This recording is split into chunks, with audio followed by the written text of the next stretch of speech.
everyone. My name is Sun. I'm from Gyrfalcon Technology. So our company produces chips for AI Accelerator. So I'm very glad to be here today to present our hardware implementation of seeing domain-specific accelerator. So our chip produces 9.3 TOPS per watt for mobile and embedded applications.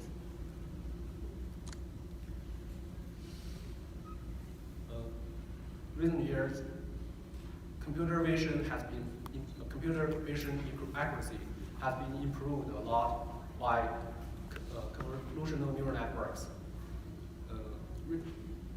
Currently, the applications using CNN algorithms is mainly deployed on general purpose hardware like CPU, GPU, FPGA. However, power efficiency, speed, accuracy, and memory footprint, and also the die size should all be taken into account when applied into mobile and embedded applications.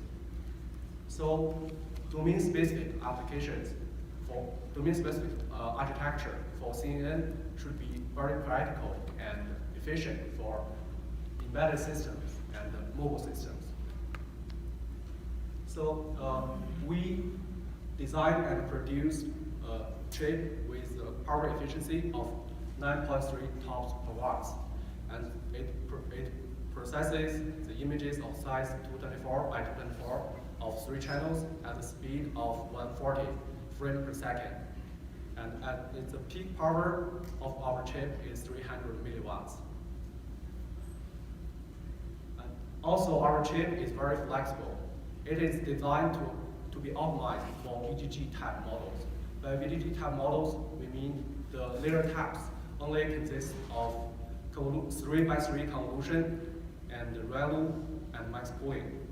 But we have solutions for support ResNet, MobileNet on our chip as well. In addition, we also have solutions for FC layers, fully connected layers, to further increase the speed and lower the power consumption.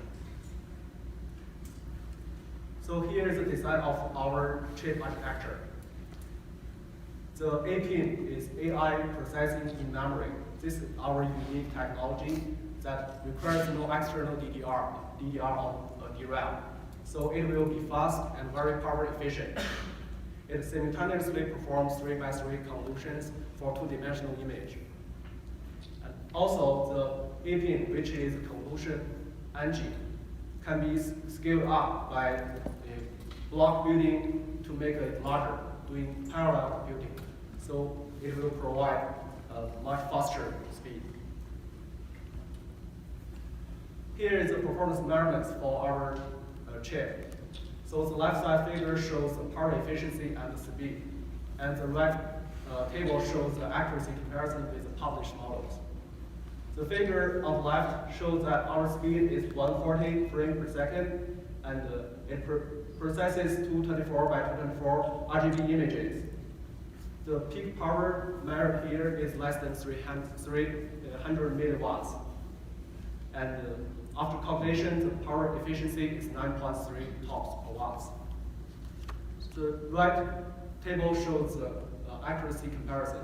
So the last 2 rows are our models, GNet 1 and GNet 2. GNet 1 has the same architecture as VGG16, except that it's using our own domain-specific floating point.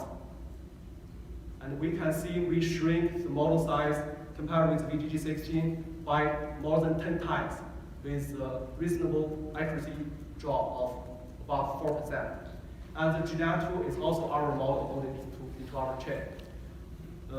Very similar to GNet 1, it has the same architecture, except that the first 10 convolution layers are half size. So it gives 1% better accuracy than AlexNet, but has decreased the model size by more than 20 times from VGG16. And this shows our chip works as a coprocessor with with a host CPU. Like in this embedded system, the right figure shows the application for image classification. The right figure shows the OCR applications. So as I said before, as I said just now, our chip is designed for VGG type models, which is 3x3 convolution, random, and max pooling. But by using some algorithms, by designing the model to set some specific values in the 3x3 layers, we can replace the shortcut in ResNet, for example, in the upper part of the slide, into 3x3 layers of convolution operations. So, for example, the X is input, X1 is the first layer of convolution in ResNet, and X2 is the second convolution layer in ResNet, and this is a shortcut X and will be added together with X2. And in our implementation, it is using 3 layers to achieve this. First, X will be going through the filter with W1 concatenated with P1, and the output will be X1 concatenated with X. And after the second step is using a bigger filter, W2 as in the original one, and the P1, which is impulse response filter, at the other diagonal position. And the off diagonals has all 0 filters. So the output will be X2 and X concatenated. And the output will be addition of these two, just the same as ResNet shortcut layer. So similarly, we can just replace the depth-wise convolution and point-wise convolution in MobileNet with our 3x3 convolution. So also we provide solutions for fully connected layers. So the convolution is taken care of in our chip, but we, as a solution provider, we're also interested in how to deal with the FC. So the whole system, including FC layers and convolution layers, can have a much better power efficiency and speed. So we have 3 different levels of compression for the FC layers. The first is very basic one. There's no compression, just as the second column shows. So the convolution is done within our chip, and the processing for FC layers is in CPU. So in this case, like VGG models, it will have, for the FC layers, it will have more than 100 million parameters.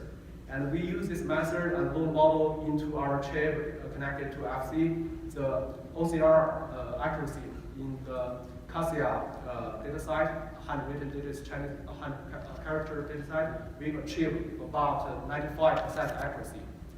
And the intermediate compression is we try to compress the model that output the number of the last layer from our chip to shrink the number of the channels. So the FC layers connected to this last layer the size will be reduced.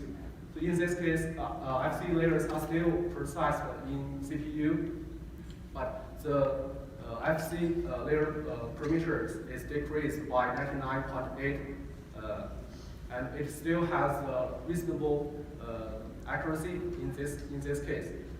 This will enable like MCU, microcontroller units applications with very low-end devices connect to our chip. So the maximum compression method will load the convolution and fully connected layers all in our chip. So it will have less than 1K parameters. Actually, it's near 0 parameters for FC layers. Only just a few parameters for software max. And it will add another 99% reduction in parameter size for FC. And this will enable like this has 0 impact on other components connected to our chip. Yeah, thank you, that's all.